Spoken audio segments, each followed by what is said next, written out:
राम के दर्शन करने के लिए जाती थी तो एक गरीब घर की कन्या भी उनके साथ जाती थी।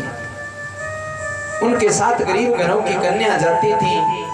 जो बड़े घरों की कन्या थी वो तो सीधी महल में भगवान के पास चली जाती, और जो गरीब घर की कन्या थी वो बड़े घरों की कन्या थी।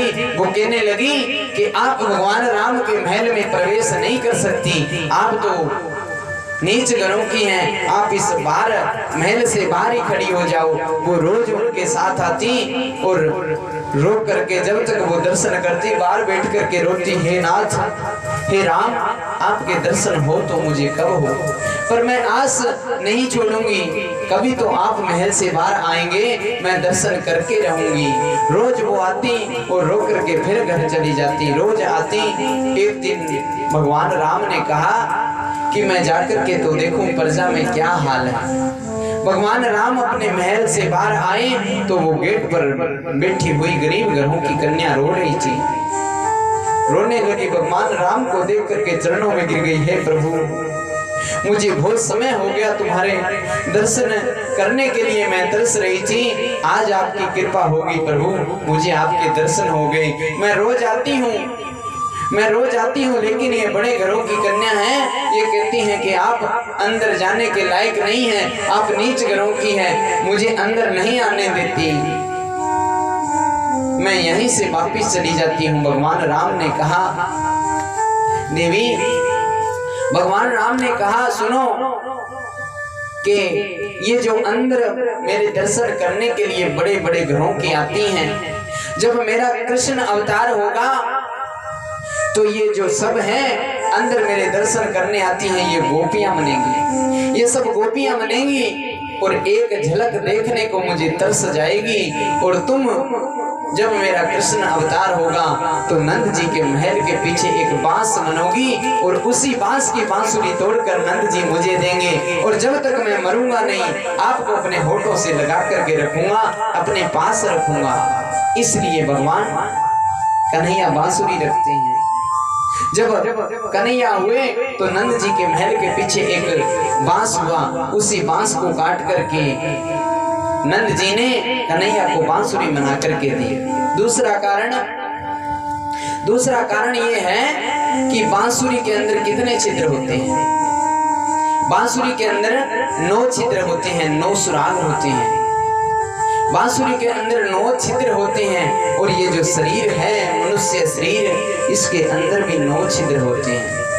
मनुष्य शरीर के अंदर भी 9 छिद्र होते हैं, लेकिन बांसुरी अंदर से खाली है, उसके अंदर कोई मोह माया कपट नहीं भरी है, अंदर से खाली है बांसुरी। और ये 9 छिद्र मानो बांसुरी है, इसके अंदर मोह माया कपट भरा हुआ है साहब, इसलिए गोविंद अपने पास नहीं रखता। और जो अंदर से खाली हो जाए उसको गोविंद अपने होठों से लगाकर अपने पास रखते हैं जब तक व्यक्ति मरता नहीं। इसलिए भगवान कन्हैया बांसुरी रखते हैं। ये कारण था बांसुरी रखने का, क्योंकि जब वो बांसुरी बोलती हैं तो बहुत मिठास बरसती हैं, बहुत मीठी बोलती हैं, और जब ये बांसुरी बोलती हैं तो आग बरसती है साहब। हाँ, आग बरसती हैं। आज किसी चलते व्यक्ति को हमने राम राम कहा, प्रेम से बोला, तो हमारा घट क्या गया, क्या चला गया? कुछ नहीं।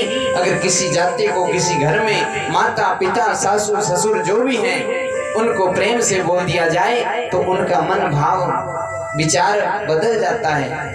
और ये वाणी है, कहते हैं कि कागा काऊ को धन हरे, ना कोयल काऊ कछु देत, मीठी वाणी बोल के जग अपनों कर लेते। कौआ किसी को धन देता नहीं है और कोयल किसी को धन लेती नहीं है।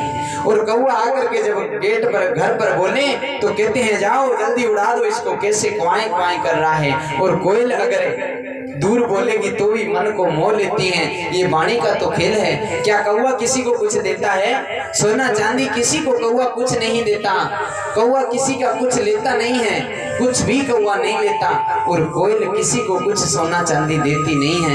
ये तो वाणी का खेल है साहब। ये वाणी है, वाणी बाग भी लगाती है और वाणी आग भी लगाती है। मर्जी आपकी बाग लगाना है या आग लगानी है।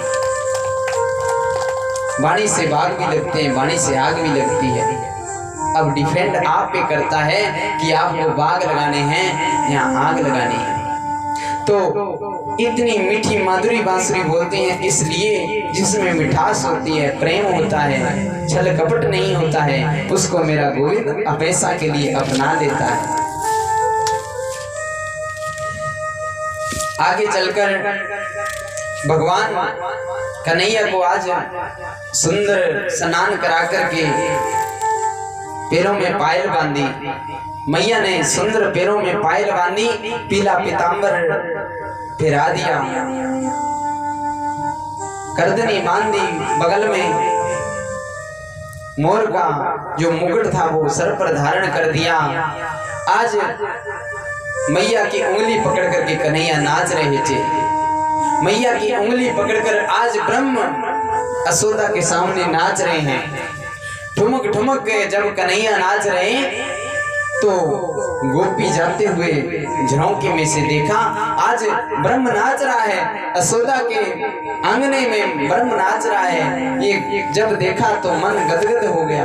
गोपी दौड़ी दौड़ी भागी, दौड़ी दौड़ी गई और जाकर के अपनी जो गोपियों की मंडली थी उसमें जाकर के गोपी पहुंच गई, बड़ी खुश है।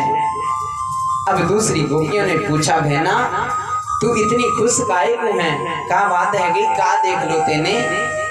गोपी बोली, बहन मैंने आज यशोदा के अंगने में ब्रह्म को नाचते हुए देखा है, आज मैंने गोविंद को नाचते हुए देखा है। अच्छा, तो ये बात सुनी तो गोपियों के अश्रुधारा